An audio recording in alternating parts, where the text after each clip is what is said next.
entonces continuar yendo a visitar obviamente a estos familiares, pero también tener cierta capacidad de ver, bueno, si es que se puede o no requerir ciertas cosas o cómo le va a afectar si es que se trae de repente algún elemento desde el interior. Claro, inclusive hay una especie de pequeña broma, chiste que hoy circula a través de los grupos de WhatsApp y otros que se escucha a una señora diciendo que ella reclama que todo el mundo vaya con traje.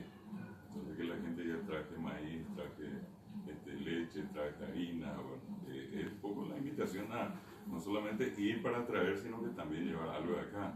Y en todo caso generar una reunión de ambas partes a partir de los insumos y con eso producir.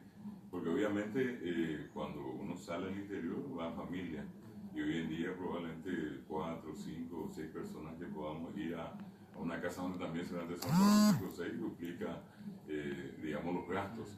Y desde ese punto de vista yo creo que una cuestión lógica hoy y sobre todo las cosas justas sería que nos acerquemos a nuestros familiares a pasar este tiempo de Semana Santa, sobre todo los jueves y el Viernes Santo, y hacerlo en este caso dentro de un marco de reciprocidad, de solidaridad. El encuentro yo creo que vale la pena y el fin en este caso justifica los medios. Poder pasar un buen momento pero aportando las dos partes, el que va hacia el interior y aquel que está en el interior también, en este caso como un gesto de amabilidad, recibir a los que van de la ciudad a compartir con ellos y hacernos partes iguales si se puede.